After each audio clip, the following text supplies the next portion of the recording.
भारत में जब भी कोई आंदोलन होता है, जब किसान अपने हक की बात करता है, जब छात्र शिक्षा के अधिकार के लिए सड़कों पर उतरते हैं, जब महिलाएं न्याय मांगती है, जब दलित, आदिवासी या वंचित वर्ग अपने अधिकारों के लिए संघर्ष करते हैं, तब एक तस्वीर लगभग हर मंच पर दिखाई देती है। वो तस्वीर है भारत के संविधान निर्माता, सामाजिक क्रांति के महानायक डॉक्टर भीमराव रामजी आम्बेडकर की। लेकिन सवाल ये है, आखिर बाबा साहब की तस्वीर हर आंदोलन की पहचान क्यों बन गई है? क्या इसका संबंध सिर्फ दलित समाज से है, या फिर बाबा साहब का विचार उससे कहीं बड़ा और व्यापक है? आज हम इसी सवाल का जवाब जानेंगे। बाबा साहब सिर्फ एक व्यक्ति नहीं, एक विचार है। बहुत से लोग बाबा साहब को केवल दलित समाज के नेता के रूप में देखते हैं, लेकिन अगर हम उनके पूरे जीवन को समझे तो पाएंगे कि उन्होंने सिर्फ एक समुदाय के लिए नहीं, बल्कि पूरे भारत के शोषित, वंचित और कमजोर वर्गों के लिए संघर्ष किया।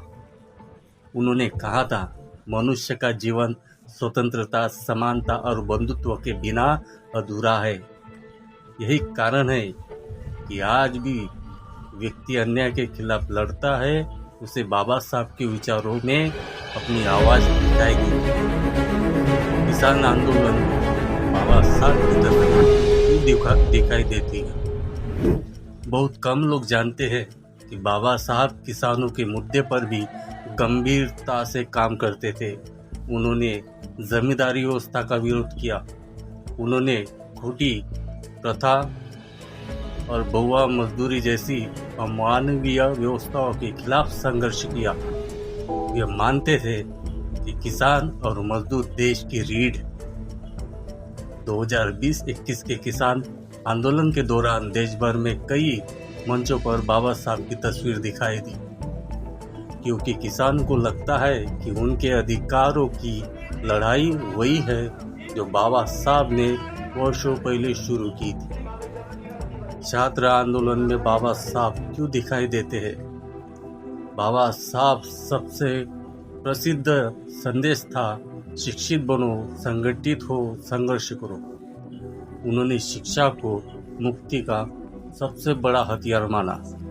गरीबी, भेदभाव और अपमान के बावजूद उन्होंने दुनिया की प्रतिष्ठित यूनिवर्सिटियों से उच्च शिक्षा प्राप्त की।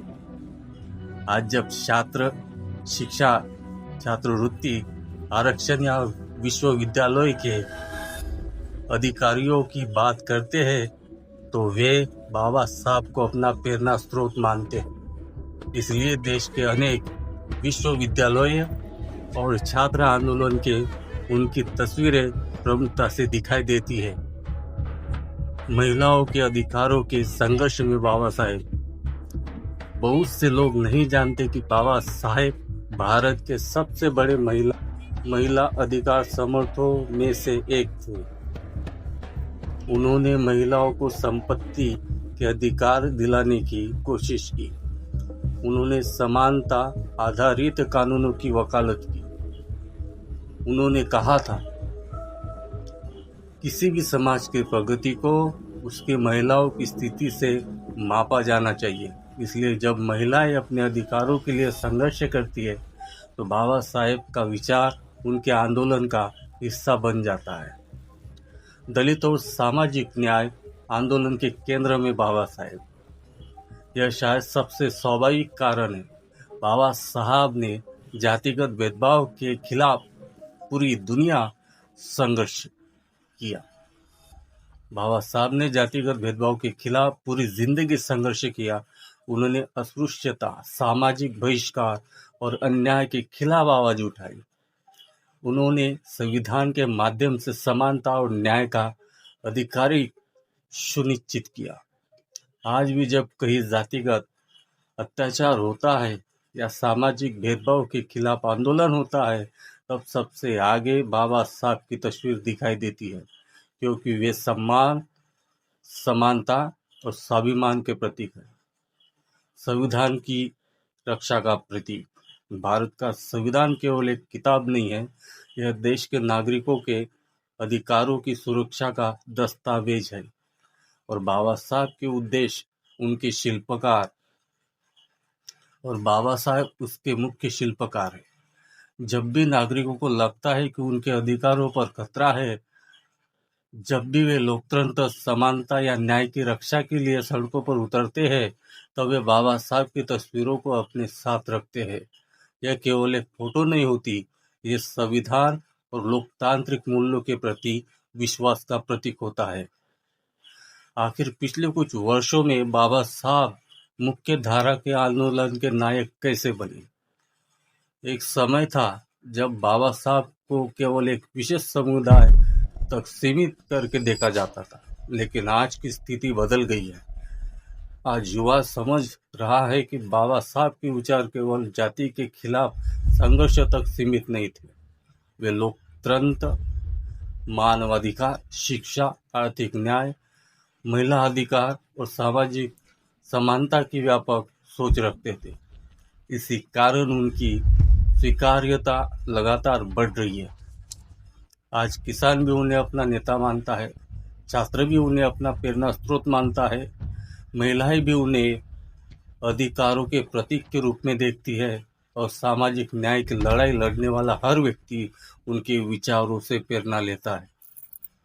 बाबा साहब सबसे बड़ा संदेश है। उन्होंने कहा था, शिक्षित बनो, संगठित रहो, संघर्ष करो। यह 3 शब्द भारत के लगभग हर आंदोलन की आत्मा बन चुके हैं। शिक्षा से जागरूकता आती है, संगठन से ताकत आती है और संघर्ष से परिवर्तन आता है। इसलिए भारत में किसी भी आंदोलन में जब आप बाबा साहब की तस्वीर देखते हो, तो समझिए कि वह तस्वीर केवल एक व्यक्ति की नहीं, वह एक न्याय की मांग का प्रतीक है। वो समानता की उम्मीद का प्रतीक है, वो संविधान पर विश्वास का प्रतीक है और उस भारत का प्रतीक है जहाँ हर नागरिक को सम्मान, अधिकार और अवसर मिले। शायद यही कारण है कि आज बाबा साहब किसी एक जाति, धर्म या समुदाय के नेता नहीं है। ये भारत के हर संघर्ष, हर अधिकार और हर न्याय की लड़ाई के सबसे बड़े प्रतीक बन चुके हैं। जय भीम, जय संविधान।